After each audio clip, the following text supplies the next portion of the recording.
Welcome ladies and gents, my name is Curci and this is the review for Evolve. Evolve does a lot right. It creates a solid 4 vs 1 competitive experience that never feels unbalanced. This game is centered around 4 player controlled hunters against 1 player controlled monster. Evolve really fleshes out the different classes with very expansive gameplay that requires a bit of basic skill in order to play correctly. There are a total of 12 hunters and 3 monsters, not counting the 4th which is available through DLC. The hunters have 4 basic types which take up each team: a medic, support, assault, and trapper.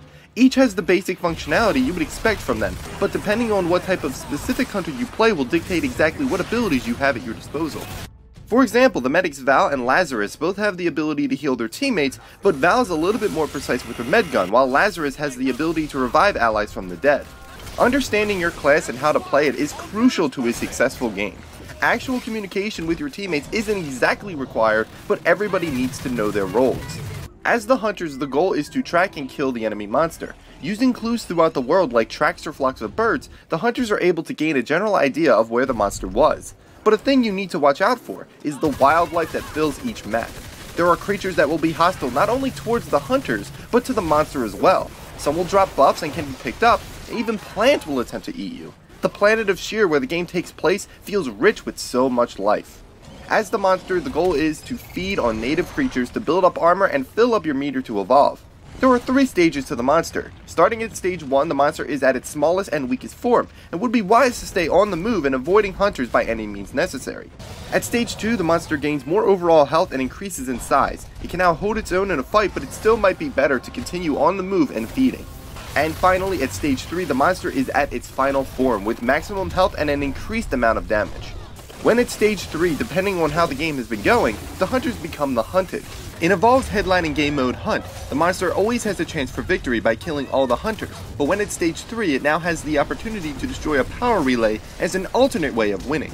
I love how each game of Evolve can shift as it progresses. At the start, the hunters are keeping the monster moving, but once at stage 3, the hunters must change their focus from offense to defense.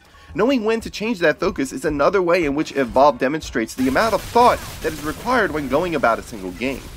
This adds that much more depth to the overall gameplay of Evolve, especially when you consider the classes themselves. The differences in how you play as a hunter or as a monster are apparent, but it gets even more detailed with each character or monster type that you go for.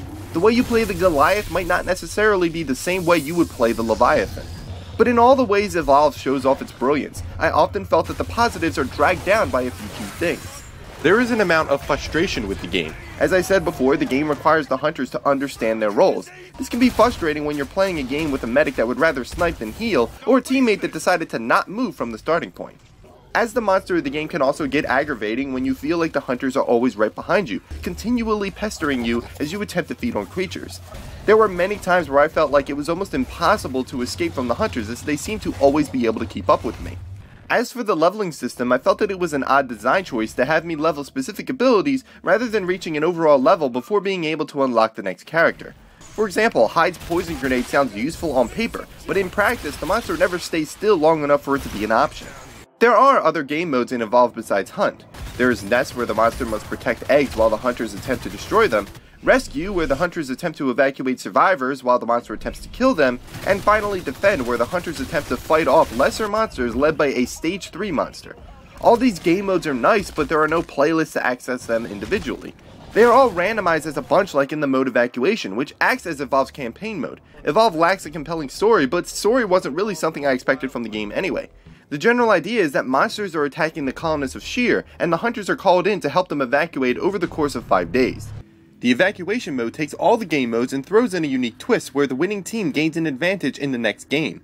For example, if the monster wins on a certain map, man-eating eels will infest the waters, or sometimes a monster minion will follow the player-controlled monster attacking its enemies. For the hunters, there could be an increased number of birds, or a gas that disables the monster's ability to smell. This adds more factors for each team to think about, while also adding more dynamic to the gameplay. But the game modes themselves are too few in number. With only 4, I felt like I had played everything that the game had to offer after a few hours. This hurt the replayability value, which is never good for a game like Evolve that seemingly relies on replayability. Evolve is a good game. It knows what it is and it does it well. There is fun to be had here, especially if you have friends to play with. The game requires more than your typical shooter. It demands an understanding of the mechanics and classes. Tactics and cunning go a long way on the path to victory, but the slight degree of frustration and repetitiveness takes away from the replayability value. But if you can look past that, there is a game worth playing here. Thank you guys for watching, and I will see you next time.